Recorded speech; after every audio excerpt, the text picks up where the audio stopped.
She sat quietly in church for 13 years, hidden in the back row, praying for just one thing, a husband. But what happened the day she finally rolled to the altar left the entire church frozen in tears. Stay tuned because you are about to watch a beautiful story and find out what happened next. Hello, family. Welcome to Tales Haven. Kindly subscribe to my YouTube channel for more beautiful stories. Thank you as you do so. Sit back, relax as we dive into the story. It was a quiet Sunday morning in Charlotte, North Carolina. The sun peeked gently through the tall stained glass windows of Grace Revival Church.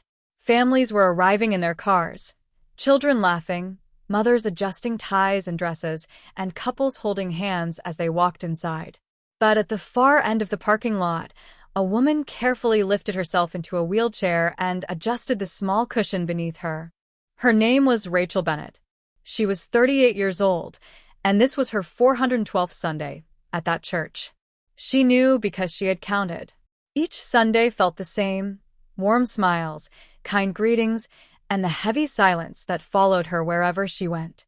Rachel rolled herself into the church slowly, her arms moving the wheels with practiced ease. She didn't need help, though many offered. She always politely declined. She didn't want pity. She wanted something else, something she still believed in, even after all these years. Love. As usual, she found her place near the back, last row, second seat from the end. Close enough to hear the choir, far enough to not feel like a burden. It had become her safe spot. People walked past her with quick smiles. Some said hello, but no one sat beside her. Rachel didn't blame them. She understood. Most people didn't know what to say to someone in a wheelchair. They feared saying the wrong thing. Others simply didn't notice her beyond the chair. But what they didn't know was that Rachel was once full of life and dreams. Before the accident, she was a preschool teacher, full of laughter and energy. She loved dancing in her kitchen, baking cookies with her niece, and planning her future with a man she thought she'd marry, David. But life changed in a moment. A rainy day, a reckless driver, a crash that took more than just the use of her legs. David stayed through the first few months. He even promised he'd love her no matter what. But when the reality of her condition settled in, he left. "I can't do this," he had said. And Rachel never forgot those words. For years after, she struggled with anger. Not just at him, but at herself, at God, at the world. She asked questions that had no answers. Why me? What did I do wrong? Will anyone ever love me again? But through every storm, Rachel clung to one thing: her faith. It was her anchor. Even when she didn't feel strong enough to sing during worship, she whispered the words. Even when her heart ached watching brides walk down the aisle, she closed her eyes and whispered, "I still believe." And that Sunday was no different. She bowed her head quietly during the opening prayer. The pastor preached about God's perfect timing. He said, "Sometimes we feel forgotten, but God never forgets the ones who wait in faith." Rachel felt a lump rise in her throat. She blinked back tears and looked up at the ceiling, as if God were sitting right above it, watching her. And in that moment, with the soft hum of the choir in the background and the warmth of sunlight touching her face, Rachel prayed a quiet prayer. "God, it's been 13 years. I'm still here. I'm still trying. I've watched friends get married, start families, move on. I've smiled through it all. But I'm tired of being alone. If you still have someone for me, please, don't let it pass me by." A single tear fell down her cheek. She quickly wiped it before anyone could see. But what she didn't know was that God had already heard her. And something was about to shift. Not just in heaven, but in her heart and in her story. Rachel rolled herself out of the church slowly that afternoon, the sunlight warm on her skin. People were still chatting in the parking lot, but she didn't stop to talk. She gave polite nods and soft smiles, then continued to her car. She didn't need help getting in. She had trained herself to do everything alone. First, she locked her wheels. Then, she used her arms to lift her body up and slide into the driver's seat. Next, she folded her wheelchair and pulled it across her lap. Finally, She placed it in the passenger seat beside her and exhaled. She was used to it. But that didn't make it easy. At home, Rachel's apartment was quiet. Too quiet. Her walls were decorated with scripture verses and cheerful paintings. A small bookshelf held her favorite devotionals, journals, and novels. Her fridge had magnets that said things like, "Joy comes in the morning," and "God is not finished with me yet." But sometimes, the silence echoed louder than anything. She looked at the time, 1:42 p.m. It was Sunday, a day for rest. But for Rachel, every day felt the same. No parties. No phone calls from friends. No husband to make lunch with. No children to help with homework. She made a simple sandwich, rolled to her small round table, and ate alone. As she chewed slowly, she stared out the window. Outside, a young couple walked past, pushing a baby stroller. They were laughing. Rachel smiled at them from behind the glass, but something inside her ached. It always did. Rachel worked remotely as a data analyst for a private firm. She was good at her job, sharp, focused, and quick with numbers. Her boss respected her, but no one at the office had ever asked to meet her in person. And she understood why. She used a wheelchair. People didn't always say it, but she could feel it. The hesitations, the quiet judgments, the invisible wall between her and normal life. She handled everything by herself. Grocery shopping, cleaning, driving, repairs. Every task took twice as long, but she never complained. Because complaining wouldn't change anything. And besides, she was grateful to still be alive. But that didn't mean she wasn't lonely. That evening, as Rachel sat with her Bible on her lap, she stared at a page without reading. Her mind drifted back, again, to David, the man she once thought she'd marry. She hadn't seen him in years, but his words, spoken with such finality, still echoed. "This isn't the life I wanted. I didn't sign up for this." It wasn't just a breakup. It was a shattering.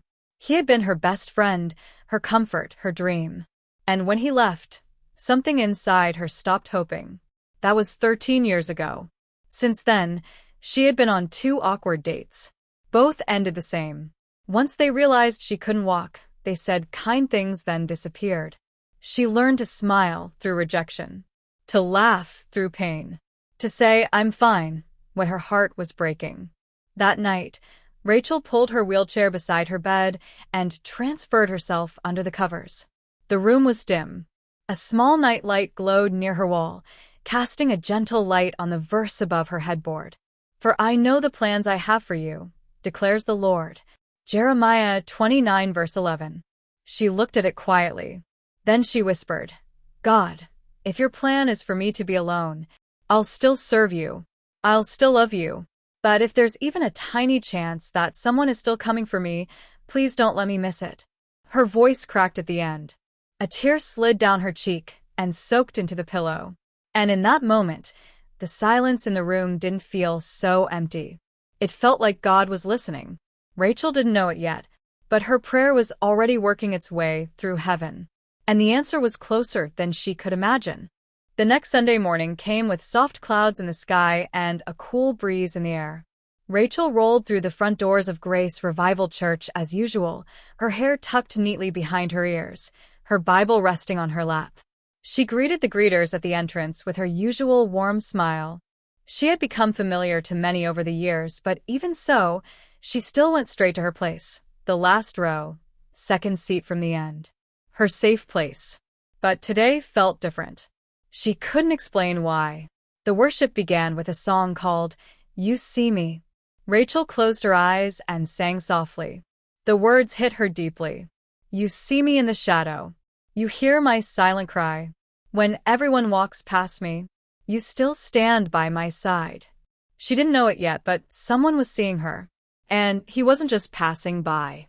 At the end of the worship, the lead pastor smiled and said, "Today we are honored to welcome a guest speaker, someone who has been doing incredible mission work overseas and has now relocated here to Charlotte.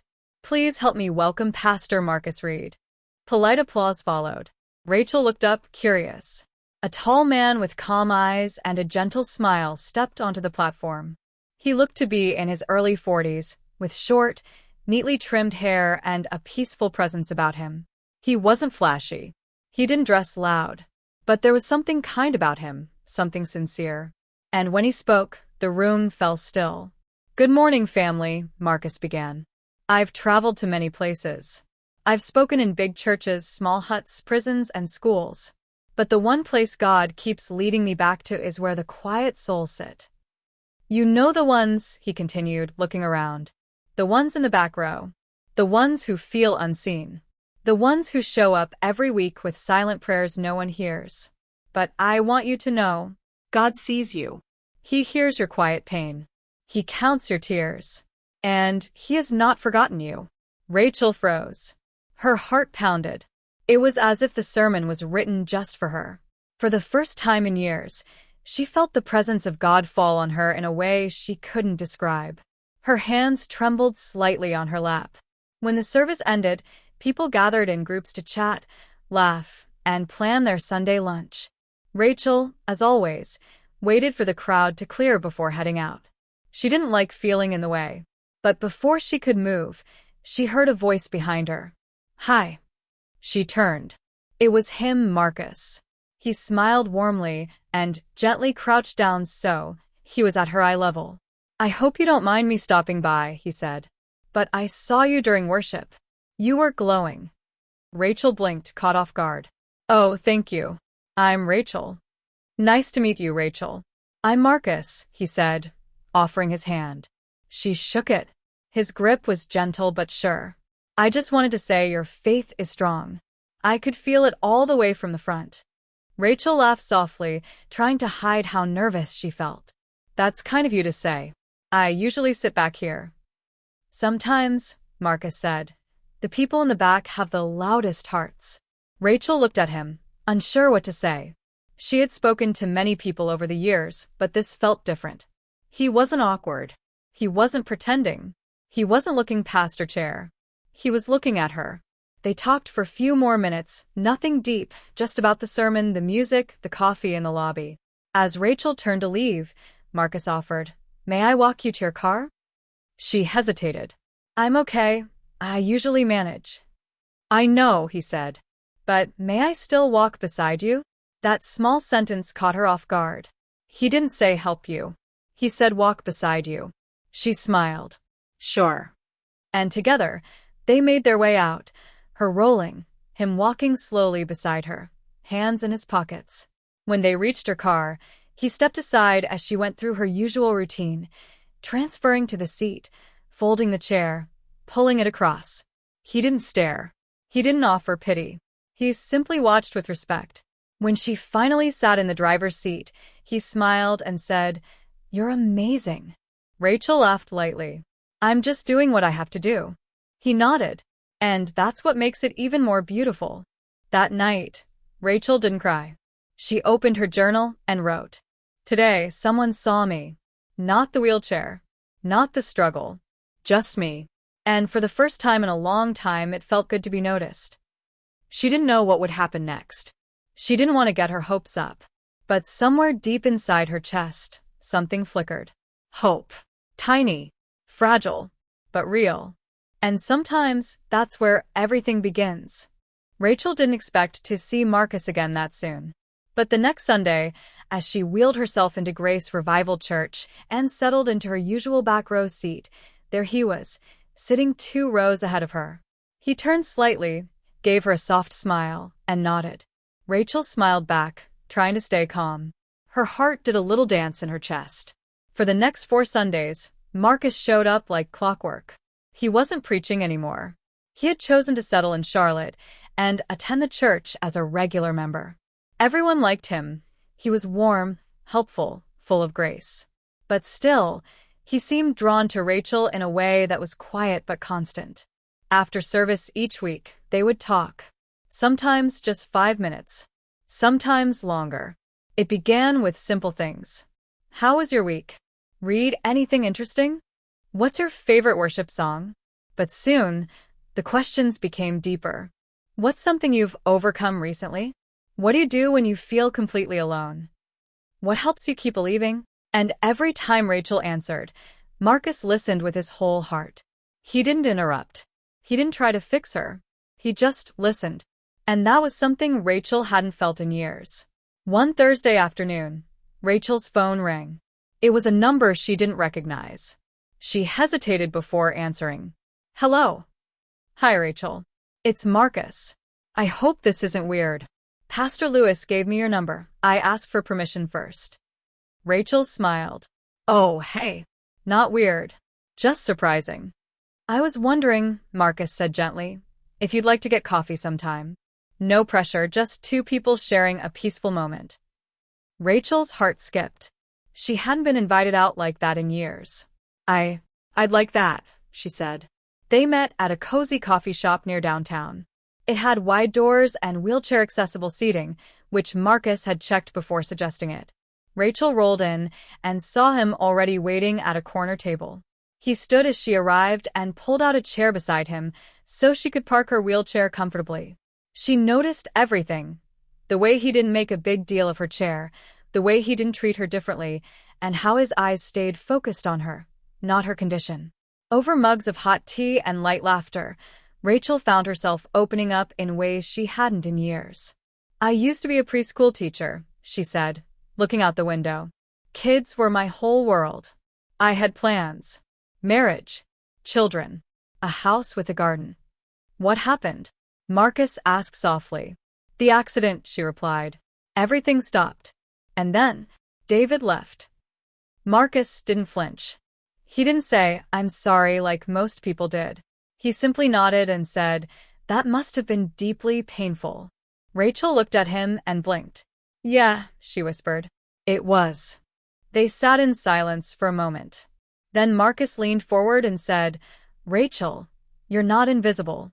Not to God. And not to me. Her throat tightened. She had no words. But something shifted inside her. A wall cracked just a little. When Rachel got home that evening, she didn't even take off her jacket. She rolled straight to her desk, opened her journal, and wrote. Today, I didn't feel broken. I didn't feel like a project. I felt human. Seen. Respected. Loved? No, not yet. But something close. Something good. God, is this from you? She paused, her pen shaking slightly in her hand. Then she added, if it is, please don't let me get hurt again. Later that same night, in his apartment, Marcus stared at a photo on his nightstand, his late parents smiling at him from years ago. He whispered aloud, I think I found someone who understands quiet pain. He had never married. Life had taken him around the world doing mission work. And while he had been offered love before, he always felt something was missing. Until now. Rachel's strength moved him. Her honesty inspired him. And her gentle spirit felt like home. They didn't call it love yet. But something had begun. Not rushed. Not loud. But real. And sometimes that's how the best stories begin. The following Sunday morning was unlike any other. The church had announced a special service called Surrender Night, a time for deep prayer, worship, and personal encounters with God. Rachel sat in the back row as usual, her Bible resting on her lap, her heart beating faster than normal. All week, something had been building inside her, a feeling she couldn't explain. A mixture of hope, fear, and a deep ache she had buried for years. She had tried not to overthink things with Marcus. But the truth was she liked him. More than she wanted to admit. He had become a light in her quiet life. But what if it was all just kindness? What if she was reading too much into his gentle words? What if she got hurt again? The worship team played softly as the pastor stepped forward and spoke. Some of us in this room have been waiting a long time. Waiting for healing. Waiting for peace. Waiting for a breakthrough. Or maybe, just maybe, you've been waiting to be seen. Tonight, if that's you, if you've been holding something heavy, bring it to the altar. Lay it down. God is not far. People around Rachel stood and moved forward one by one. Some were crying. Some were singing. Others simply bowed their heads. Rachel froze. Her hands trembled slightly as they rested on the arms of her wheelchair. Her heart whispered, go. But her fear said, what will people think? Everyone will look at you. And then she heard a voice in her spirit. I see you. Come. So slowly, very slowly, Rachel wheeled herself into the center aisle. Her arms shook. Her throat tightened. People stepped aside respectfully as she moved forward. Each rotation of her wheels felt heavy, like dragging years of silent pain behind her. And then she reached the front, the altar, where hundreds had stood before her. She stopped and bowed her head. Tears poured from her eyes. She didn't care who saw her anymore. She raised her face to the ceiling, lifted her trembling hands, and cried, God, I've been faithful. I've stayed. I've worshipped. I've served. I've smiled when I felt empty. I've waited 13 long years, but I'm tired. So tired of pretending I'm okay. I still believe you can do anything. But if there is still someone out there for me, someone who will love me, not despite the chair but through it, then please, Father, don't let me be invisible anymore. A gasp filled the air. Some people in the congregation began to weep silently. Even the worship team lowered their instruments. The church had never seen her like this. Not Rachel. Not the quiet woman in the back row. But tonight, she was no longer hidden. Tonight, she was seen. As she sobbed quietly, someone stepped forward. Rachel didn't notice at first. She was too lost in her own brokenness. But then she heard a familiar voice. Calm. Steady. Filled with something she didn't expect, emotion. Rachel. Her heart jumped. She turned. It was Marcus. He stood before her, right there at the altar, with tears in his own eyes. The entire church fell silent again. Then, in a gentle voice that shook with truth, Marcus said, I've heard your prayers, week after week. I've watched your strength, your faith, your kindness. Rachel, I didn't come to this church by accident. God sent me here, and I believe He sent me for you. The room gasped. Rachel stared at him, her lips parted, her chest rising and falling quickly. Marcus slowly knelt beside her wheelchair, right there in front of everyone. And he said, I don't care about what you can or can't do. You are whole to me. You are strong. You are beautiful. I don't want to walk ahead of you or behind you. I want to walk beside you. If you'll let me, I want to love you for the rest of our days. Rachel's hand covered her mouth as she burst into tears. People in the church began crying. Some clapped softly. Others just stood frozen in awe. Even the pastor wiped his eyes. Rachel didn't speak right away. She sat in her chair, her body trembling, overwhelmed by a feeling she hadn't allowed herself to feel in over a decade, hope that was real. She looked into Marcus's eyes. Then slowly she nodded. Yes. It was quiet, gentle, but it was a yes that heaven heard. That night, people didn't just witness a moment. They witnessed a miracle. A woman who had waited 13 years in silence, a man who had searched the world for something deeper, and a God who brought them both to the altar at the perfect time. The church was still silent as Rachel nodded through her tears, accepting Marcus's love, right there at the altar. No loud cheering, no music, just the quiet sound of healing. Marcus stood, gently held her hand, and leaned in. I'm not in a rush, he whispered. But when you're ready, I'll be here. Rachel whispered back, I think I've waited long enough. And then, for the first time in over a decade, she smiled without fear. 6 weeks later, on a warm spring afternoon, Marcus surprised Rachel during a quiet walk by the lake. They had come here several times in recent weeks, often just talking for hours about life, faith, their past, and the kind of future they dreamed of. But this day felt different. The breeze was soft. The birds sang gently. And the sun seemed to wrap everything in a golden glow. As Rachel looked out over the water, Marcus knelt beside her wheelchair again. Rachel Bennett, he said, holding up a small velvet box. I came into this town thinking I was starting over, but I didn't know God was finally leading me home. You are my home. Will you marry me? Rachel gasped. Her hand flew to her mouth. And then, through happy tears, she whispered, Yes. Yes, Marcus. 1,000 times yes. 3 months later, Rachel wore a custom-made ivory gown, her hair pinned up with soft curls framing her glowing face. Her wheelchair had been decorated with white lace and tiny rose petals. The entire church was packed. This time, she wasn't sitting in the back row. She was at the front. As she rolled slowly down the aisle, accompanied by her best friend and niece, every eye watched in awe. Some guests cried softly. Others smiled with hands over their hearts. Marcus stood at the altar, dressed in a navy blue suit, eyes filled with love and gratitude. The moment Rachel reached him, he bent slightly and kissed her hand. "You're the most beautiful bride I've ever seen," he said. "And you're the answer I almost gave up on," she whispered back. When it was time to say their vows, Rachel asked to speak first. With tears in her eyes and her voice trembling, she looked around the room and then at Marcus. "I spent 13 years wondering if I was still worthy of love, wondering if this chair would always be the first thing people saw. But then God sent someone who saw past it. Who saw me. And I've learned something. True love doesn't walk away when life gets hard. True love stays. True love sees." She took a deep breath. "I waited. I cried. I doubted. But tonight, I want to tell every woman who feels forgotten. God sees you." Even in the back row.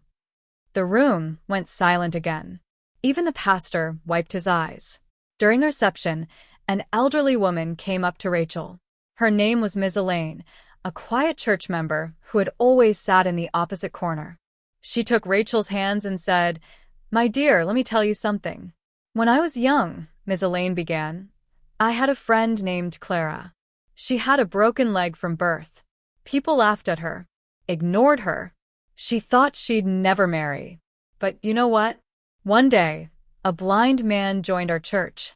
He couldn't see her limp, but he saw her heart. They fell in love, got married, and had 4 children." Rachel listened closely, tears welling up again. Ms. Elaine smiled. "You see, sometimes God lets the world overlook you just so the right one never misses you." Rachel gripped her hand tighter and whispered, "Thank you." 1 year after the wedding, Rachel and Marcus started a ministry for people living with disabilities. They named it the Back Row Ministry. Their goal? To remind everyone, especially those who feel forgotten, that they are not invisible to God. They gave out free wheelchairs, held support meetings, and visited hospitals. Everywhere they went, they told their story, not to show off but to give hope. And every time Rachel shared her testimony, she ended with the same words. "I waited. I almost gave up. But when love came, it wasn't late. It was just right on time." That evening, as the sun set behind their porch, Rachel sat beside Marcus with her head on his shoulder. She looked up at the sky, the same sky she used to cry under. And she whispered, "You made the wait worth it, God. Every tear, every lonely night, every prayer I thought you didn't hear. You were just preparing me for the right one." Marcus kissed her forehead, and together they sat in silence. Not because there was nothing to say, but because their silence was finally full. Full of peace, full of joy, full of the kind of love that never leaves. And to my lovely viewers, sometimes God holds back what we want because He's preparing to give us more than we asked for. Even if you sit in the back row, even if the world doesn't notice you, God still sees. And when the time is right, He'll send someone who does too. That brings us to the end of this video. If you find this story worth watching, kindly share it to your friends, loved ones, or whoever you feel that needs to watch this beautiful story. And also subscribe to my channel for more beautiful stories. Your support and engagement encourage me to post more videos. Thanks for watching.